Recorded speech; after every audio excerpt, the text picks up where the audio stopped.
அன்பார்ந்த எனதருமை யூடியூப் நேயர்களுக்கு வணக்கம். இது ஒரு முக்கியமான பதிவு தான். இலகுவாக பணம் சம்பாதிக்கணும், அவ்வளோதான். இலகுவாக பணம் சம்பாதிக்கணும்னா எந்த சாமியும் கும்பிட வேண்டாம், எந்த பிரச்சனையும் பண்ண வேண்டாம். ரொம்ப இலகுவான வழிதான். ஆனால் இதை வாரம் பண்ணணும்.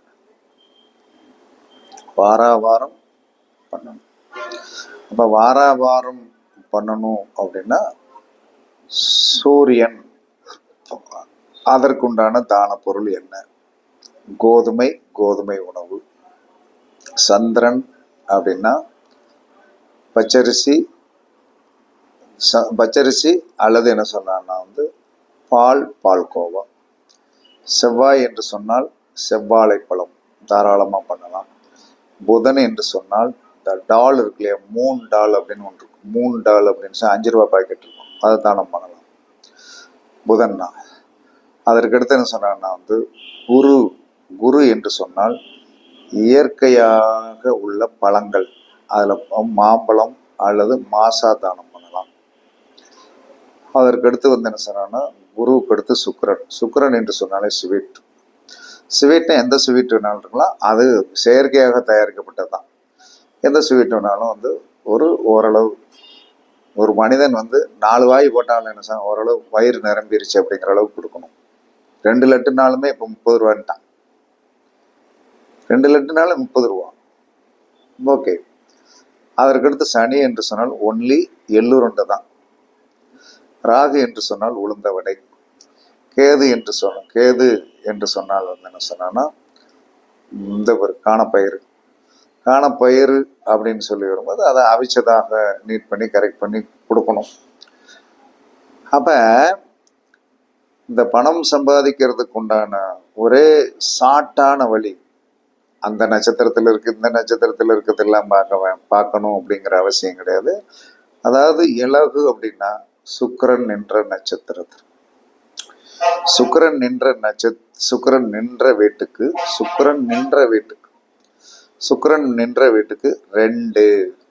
2வது வீட்டுக்கும் 11வது வீட்டுக்கு அதிபதிக்கு பரிகாரம் செஞ்சாலே போதும்.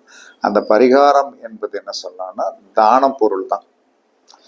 ஒருத்தருக்கு என்ன சொன்னா சுக்கிரன் மேசத்தில் இருக்கிறார் என்று சொன்னால் ரிஷபம் 2வது வீடு, 11வது வீடு என்ன சொன்னா கும்பம்.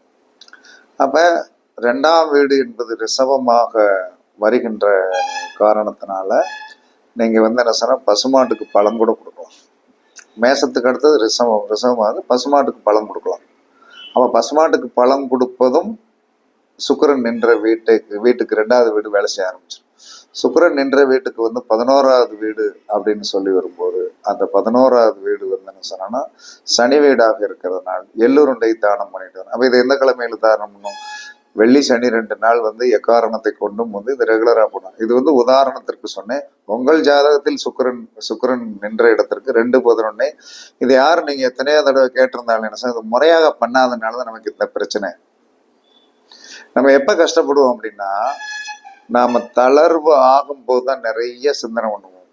ஏன்னா நமக்கு ட்ரை ஆகும்போது தான் ட்ரை ஆகுது பிரச்சனையா இருக்குது, ஒன்றும் வருமானம் இல்லையே, கஷ்டம் அப்படின்னு வரும்போது தான் நீங்க நிறைய அறிவுபூர்வமா சிந்திப்பீங்க. வந்துகிட்டே இருந்ததுன்னா இது எப்படி வந்தது, இன்னைக்கு என்ன நட்சத்திரம், இன்னைக்கு என்ன நாள் அப்படிங்கறத கூட நீங்க சிந்தனை பண்ண மாட்டேங்கிறீங்க.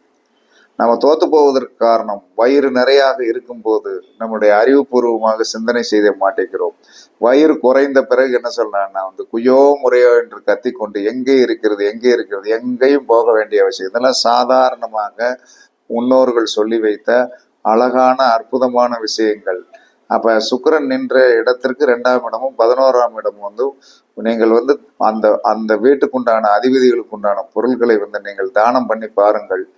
கண்டிப்பாக கொஞ்சம் காலம் என்ன சொன்னா உடனே வேலை செய்யாது. எல்லா மனிதனுடைய இயல்பு நிலையும் என்ன சொல்லலாம்னா நீங்கள் ஒரு 48 நாள் ஒரு மண்டலம் ஒரு காரியமாக ஒரு செயல் செய்தீர்கள் என்று சொன்னால் முதல் 15 நாள் அந்த காரியத்தை கெடுக்கிறதுக்கு என்ன வேலை நடக்குமோ அதெல்லாம் நடக்கும். 2வது 15 நாள் என்ன சொன்னா இது தேவையா அப்படிங்கிற சிந்தனை நமக்கே வந்துடும்.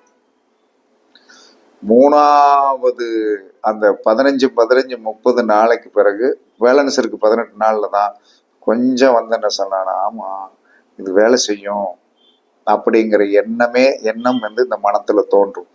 அது வரைக்கும் வந்து என்ன சொன்னா 48 நாள் பரிகாரம் என்பது அந்த நாளுக்குள்ள வந்து என்ன சொன்ன 30 நாளைக்குள்ள வந்து உங்களை வந்து என்ன சொன்னா அதிலிருந்து வந்து நீங்கள் வெளியே போ, இது சும்மா அப்படின்னு சொல்லக்கூடிய ஒரு மனோநிலை சிந்தனைகள் தான் உங்களுக்கு ஏற்படும். அது 30 நாளை நீங்கள் கடந்து விட்டீர்கள் என்று சொன்னால் 30 நாளை நீங்கள் கடந்து விட்டீர்கள் என்று சொன்னால் கண்டிப்பாக வந்து என்ன சொன்னா உங்களுக்கு வந்து அந்த 18 நாட்கள் வந்து 30 நாட்கள் நீங்கள் வந்து மனதைரியத்தோட கண்டிப்பாக நீங்கள் எந்த காரியத்திற்காக அந்த பரிகார காண்டத்தை நீங்கள் எடுத்து செயல்படுகிறீர்களோ அந்த காண்டத்தை வந்து என்ன சொன்னா சுத்தமா ட்ரை ஆக்கி விட்டுரும்.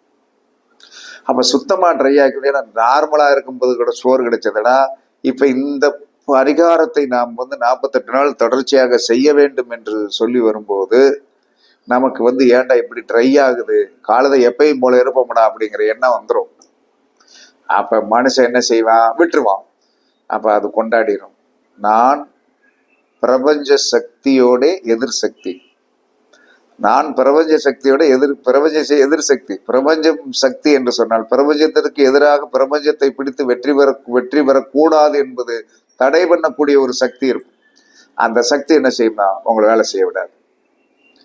கண்டிப்பாக நீங்கள் 30 நாள் கடந்து விட்டீர்கள், 31 இருந்து 48 நாள் வரைக்கும் நீங்கள் கண்டிப்பாக வந்து அதோடைய அந்த இது இருக்கும், வாசம் அப்படின்னு ஒண்ணு இருக்கு. வாசம் அப்படின்னா அது ஒரு ஈர்ப்பு சக்தியானது, அது வந்து உங்களுக்கு தெரிய ஆரம்பிச்சிடும். அது வரைக்கும் கண்டிப்பாக ஒரு போராட்ட களத்தில் இருப்பீர். அப்ப சுக்கிரன் என்ற வீட்டுக்கு 2-11 வீட்டுக்கு அதிபதிக்கு நீங்கள் யார் வேணாலும் தாராளமாக பரிகாரம் செய்யுங்கள். அந்த பரிகாரம் 100% வெற்றி கிடைக்கும். அந்த பரிகாரம் வந்து என்ன சொன்ன 100% வந்து வெற்றி கிடைக்கும். அதுல எந்த மாற்று கருத்துமே கிடையாது. என்ன காரணம்னா சுக்கிரன் நின்ற வீட்டுக்கு 2-11 வீட்டுக்காரர்களுடைய உணவுகளை நீங்கள் தானம் பண்ணினால் 100% என்ன சொன்னா உங்களுடைய வாழ்க்கையில் பெரிய மாற்றங்கள் கண்டிப்பாக வரும். நீங்கள் வந்து கவலைப்பட வேண்டிய அவசியம்லாம் கிடையாது. இதெல்லாம் பரிசித்து பார்க்கப்பட்ட ஒன்று. அதை நீங்க பயன்படுத்தணும். பயன்படுத்தி பார்த்தீர்கள் என்று சொன்னால் நவதானியங்கள் தான், 9 நவதானியங்கள், 9 கிரகங்களுடைய பலங்கள், அவ்வளவுதான், முடிஞ்சு போச்சு. ஈஸியா நீங்கள் வந்து என்ன சொன்னா வெற்றி பெறுவீர்கள். அதில் எந்தவித மாற்று கருத்தும் இல்லை என்று கூறி சுக்கிரன் நின்ற வீட்டுக்கு வந்து நீங்கள் வந்து 2-11 வீடுகளுக்கு உண்டான உணவுகளை நீங்கள் தானம் பண்ணினீர்கள் என்று சொன்னால் நீங்கள் கண்டிப்பாக உங்களுடைய பண தேவைகளை இலகுவாக பூர்த்தி செய்து கொள்ளலாம் என்று கூறி உங்களிடமிருந்து விடைபெறுவது சிப்பிப்பாறை ஜோதிடர் சாதிராகவன் ஜெயபாலாஜி.